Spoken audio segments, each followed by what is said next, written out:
Hello and welcome, dear listeners, to me trying to podcast with a slightly different voice. If I drop out of this later on, then I'll have failed at maintaining this voice whilst being excited. My voice is a bit of a pain, seeing as most of it is stuff that I'm already affecting at a given moment anyway.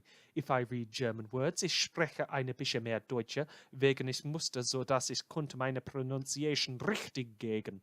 And that really works for anything that even looks German too, really. Stuff like Blitzen und Sie messes me up quite a bit. So, a lot of those weird gender-neutral pronouns tend to screw me around a little.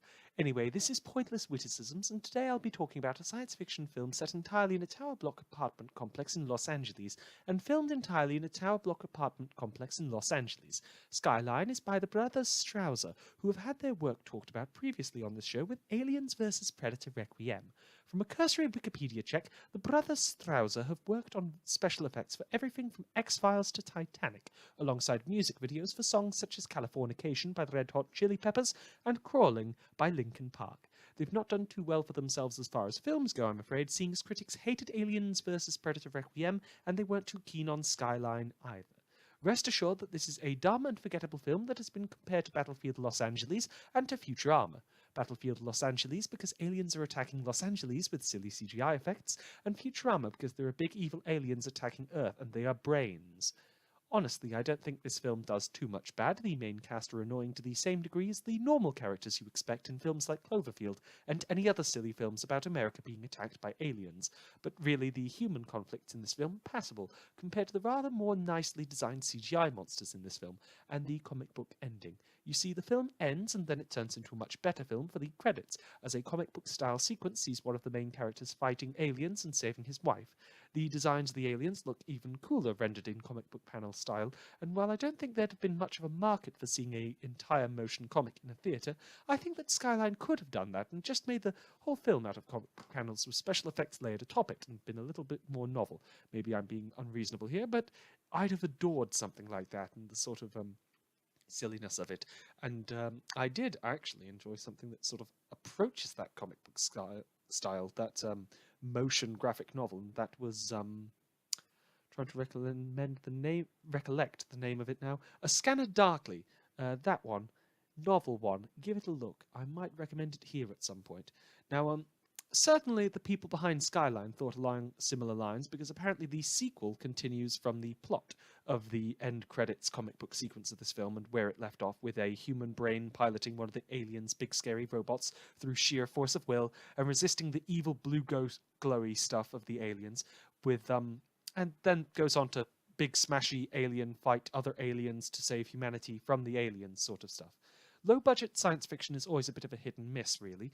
You aren't going to get Avatar for like 1/100th of the budget, but you are able to get a surprising amount for an 100th of the budget of Avatar. A surprising amount. The aliens in this film are bright and blue and shiny against a sort of gunmetal grey background with the way the metals and such are, and they're one of those sorts of cool paint schemes that I don't think I could quite capture painting miniatures without lights or LEDs or anything. There's this sort of lens flare quality of it that's part and parcel with the alien light being this horrible and hypnotizing thing that makes your eyes go doolally. The light infects you and it makes you still and vulnerable for the aliens to pick you up and harvest your brains. That's right, this film has aliens that are harvesting your brains. That's the sort of science fiction that we don't get too much of anymore. I'm just sort of getting tired of complex aliens that serve as a metaphor for oppressed civilians or sexual assault or colonialism. The aliens in Skyline are just big dumb idiot aliens that want to steal your brains to use them as batteries for the robots they're invading Earth with.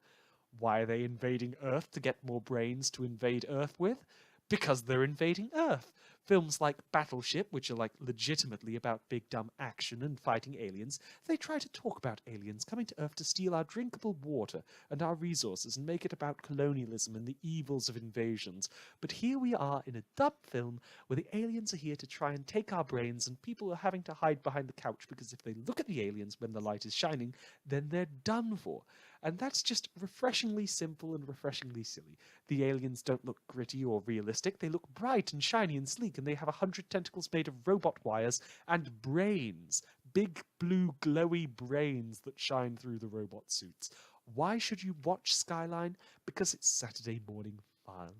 Shut your brain down and watch people hiding from aliens that want to steal it and throw it inside a robot squid.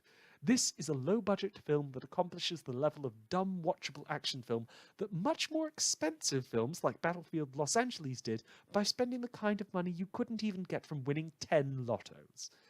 Lotto being British for lottery, for any Yanks in the audience. Thank you for listening, if you've made it this far. And, yeah. I'm not really going to say anything else about the thing. Mostly just take a moment to say that this has been a ridiculous and silly project that I've been picking up, mostly because I didn't have a clue what to do after my last podcast, which was more of a fan-fiction-y, fan-podfic thing. Like, I don't really know how many people are listening to this. I know that I've only got 3 subscribers on YouTube at this point, but I mean, that's to be expected when I'm just using pastel pictures for the covers. There's no personal amount. If you have any suggestions for how I could do this better, please, please, please tell me. I haven't a clue myself. Anyway, thanks again for listening, and contact me however, wherever.